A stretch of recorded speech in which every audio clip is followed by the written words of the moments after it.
Medak parliament సభ్యులు శ్రీ మాధవనేని రఘునందన్ రావు గారికి జన్మదిన శుభాకాంక్షలు. నల్లంగుండ నర్సింగౌడ్, రామచంద్రాపురం 112వ డివిజన్ ప్రెసిడెంట్, పటాన్చెరు నియోజకవర్గం. ఏం చెప్తున్నారు? కేసీఆర్ ఉన్నప్పుడే బాగుండే అన్న, కేసీఆర్ ఉన్నప్పుడే మంచిగుండే, అన్యాయం అయిపోయింది, బతుకు ఆగమైపోయిందని చెప్పి మాట్లాడుతున్నారు. నేను చెప్పేది కరెక్టేనా కాదా? ఒక్క రైతు కాదు, ఎక్కడికక్కడ రాష్ట్ర వ్యాప్తంగా పంటలు ఎండిపోతుంటే, రైతు బంధు పడక బాధ అవుతుంటే, రుణమాఫీ కాక బ్యాంకుల చుట్టూ చెప్పులు అరిగేటట్టు తిరుగుతుంటే రైతులకు ఇవాళ ఎవరు గుర్తొస్తున్నారు? ఎవరు గుర్తొస్తున్నారు? కేసీఆర్ గుర్తొస్తున్నాడు. కేసీఆర్ గారు కూడా చెప్పిండు, కాంగ్రెస్ కు ఓటేస్తే రైతు బంధుకు రామ్ రామ్ అవుతుందని చెప్పిండా లేదా? మరి అయిందా లేదా? 10,000 ఇస్తుండు కేసీఆర్ బిచ్చమేసినట్టు. మేము 15,000 ఇస్తాం, మేము ఇందిరమ్మ రాజ్యం తెస్తాం. మనోళ్ళు మర్చిపోయింది ఇందిరమ్మ రాజ్యం అంటే ఏందో. ఇందిరమ్మ రాజ్యం అంటే ఏంటిది? ఎమర్జెన్సీ రాజ్యం, పోలీసుల రాజ్యం, అణిచివేత రాజ్యం. సోషల్ మీడియాలో ఒక పోస్ట్ పెడితే పోలీసుడు ఫోన్ చేస్తాడు, వాడిని దొంగలు వాడు ఇడిచిపెట్టిండు పోలీసుడు. బీఆర్ఎస్ వాళ్ళు ఎంబడి వాడుడే నేర్చుకున్నాడు. పోస్ట్ పెట్టగానే ఫోన్. నేను ఒక్కటే మాటిస్తున్నా మీకు, నేను కేసీఆర్ గారు అంత మంచోని కాదు. మళ్ళా మన టైం వస్తుంది, మళ్ళా బరాబర్ మన టైం వస్తుంది. వచ్చినాక పేర్లు రాసి పెట్టుండ్రి, ఒక్కొక్కరిని ఏమేం చేయాలో అని చేద్దాం. వదిలిపెట్టే సమస్య లేదు. దబ్బన కొంతమంది అనుకుంటారు మేము రిటైర్ అవుతాం, ఇంటికి పోతాం, మమ్మల్ని ఏం బిక్తారు అనుకుంటున్నాము. రిటైర్ అయ్యి వేరే దేశానికి పోయినా రప్పించి తప్పకుండా అన్ని లెక్కలు సెటిల్ చేస్తాం, హిసాబ్ కితాబ్ మొత్తం చూస్తాం. గట్ల ఊకునే బాబత్ కాదు. ఇది వరకున్న కథ వేరు, ఇప్పుడున్న కథ వేరు. కానీ ఒకటి మాత్రం వాస్తవం, ఇలా ప్రజలకు ఏ కష్టం వచ్చినా, ఎక్కడ ఏ ఇబ్బంది వచ్చినా గుర్తొస్తున్నది మన నాయకుడు కేసీఆర్. మొన్న నేను చూసిన హైడ్రా పేరు మీద ఒక ఆడబిడ్డ పాపం చెప్పుల దుకాణం నడుపుతున్నది హైదరాబాద్లో నాచారంలో. ఆమె దుకాణాన్ని హైడ్రా వాడు వచ్చి ఆ బుల్డోజర్ అదేదో హిటాచి పెట్టి కొట్టేస్తున్నాడు. అది పెట్టి కొట్టేస్తుంటే ఆమె మొత్తుకుంటున్నది ఆడ నిలబడి, అన్నా కేసీఆర్ అన్నా ఎక్కడున్నావు రా అని ఆయన చూసిర్రా లేదా మీరు?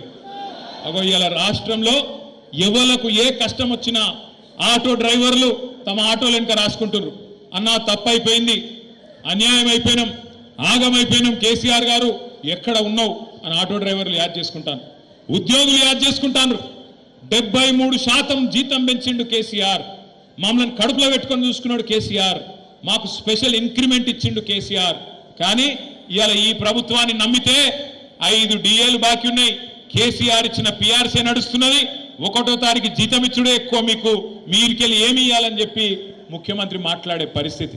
ఇలా మా తమ్ముళ్ళు నిరుద్యోగులు, మా చెల్లెళ్ళు వాళ్ళు యాద్ చేసుకుంటున్నారు. అశోక్ నగర్ నుంచి మాకు మెసేజ్లు పంపిస్తున్నారు, అన్నా తప్పైపోయింది, ఇదివరకు వీళ్ళ మాటలు నమ్మి ఆగమైనం.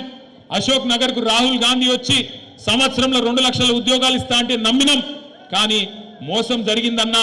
16 నెలల 6,000 ఉద్యోగాలు కూడా ఇవ్వలే కాంగ్రెస్ వాళ్ళని చెప్పి వాళ్ళు బాధపడతా ఉన్నారు. ఒక్కరు కాదు, రాష్ట్రంలో ప్రతి మనిషి, ప్రతి బిడ్డ ఈరోజు మళ్ళీ తిరిగి ఎలక్షన్లు ఎప్పుడు వస్తాయా, ఎప్పుడెప్పుడు మాకు అవకాశం వస్తుందా, ఎప్పుడెప్పుడు మా సత్తా చూపి గులాబీ జెండా మళ్ళీ ఎగిరేద్దామా అనే ఒక కసి మీద రాష్ట్రం అంతా ఉన్నారు. కమలాకర్ అన్న తప్పు చెప్పిండు. కమలాకర్ అన్న ఇంకా 3.5 ఏళ్ళు ఎట్లా భరించాలి అన్నాడు. 3.5 ఏళ్ళు ఎక్కడుంది, అయిపోయింది. ఆఖరి 6 నెలలు ఎలక్షన్ అయినా 16 నెలలు ఒడిసేపాయి. ఇక మిగిలిందంతా 3 ఏళ్ళు. ఆ 3 ఏళ్ళు కూడా ఇప్పుడు ఒక సంవత్సరం మొత్తం సిల్వర్ జూబ్లీ సెలబ్రేషన్ ఉన్నది. ఈ సిల్వర్ జూబ్లీ మొత్తం 25వ సంవత్సరం ఏదైతే మనం జరుపుకోబోతా ఉన్నామో మన రజతోత్సవం, ఆ రజతోత్సవంలో బ్రహ్మాండంగా సంవత్సరం పాటు కార్యక్రమాలు ఉంటాయి. అన్ని జిల్లాల్లో కార్యక్రమాలు ఉంటాయి, అన్ని నియోజకవర్గాల్లో కార్యక్రమాలు ఉంటాయి, హైదరాబాద్లో కూడా కార్యక్రమాలు ఉంటాయి. 32 జిల్లా పార్టీ ఆఫీసులు ఏవైతున్నాయో అంతటా కూడా చక్కగా తెలంగాణ ఉద్యమం నుంచి మొదలు పెడితే అధికార పార్టీగా మనం సాధించిన విజయాలు, ఉద్యమ పార్టీగా తెలంగాణ ఎట్లా సాధించిండు కేసీఆర్ గారు, అవన్నీ కూడా ఈ తరం పిల్లలకు తెలిసే విధంగా శిక్షణ శిబిరాలు ఉంటాయి. ఈ తరం పిల్లలకు తెలిసే విధంగా ఫోటో ఎగ్జిబిషన్లు ఉంటాయి, డాక్యుమెంటరీలు ఉంటాయి. సంవత్సరం మొత్తం అదే పని చేద్దాం. ఏప్రిల్ 27 నాడు వరంగల్లో మరి ఇప్పటిదాకా పెద్దలు చెప్పినట్టు లక్షలాదిగా మనందరం కూడా కదిలిపోవాల్సిన అవసరం ఉన్నది. మీకు నియోజకవర్గాల వారీగా పరిశీలకులు, అబ్జర్వర్లు స్టేట్ పార్టీ నుంచి వస్తారు. తప్పకుండా అందరం సమిష్టిగా పనిచేయాల్సిన అవసరం ఉన్నది. ఏ నియోజకవర్గానికి ఆ నియోజకవర్గం. ఆనాడు తెలంగాణ సాయుధ పోరాటంలో సుద్దాల హనుమంత్ గారు ఒక పాట రాసిండు. బండెనుక బండి కట్టి 16 బండ్లు కట్టి అని చెప్పి పాట రాసిండు.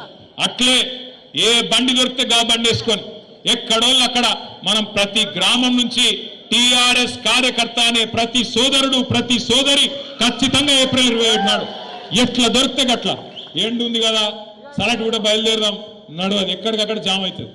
ముందే చెప్తున్నా నేను, ఎక్కడికక్కడ జామ్ అవుతుంది. మళ్ళా ఈడికెళ్ళి బయలుదేరి ఆడుకొచ్చి రోడ్డు మీద ఇరుక్కపోయినన్నా సారీ అన్న అంటే కుదరదు. నిజంగా మీటింగ్కు రావాలంటే ఆ ఒక్కరోజు ఎండ తట్టుకోవాలి, జర ముందెళ్ళాలి, టైంకి చేరుకోవాలి.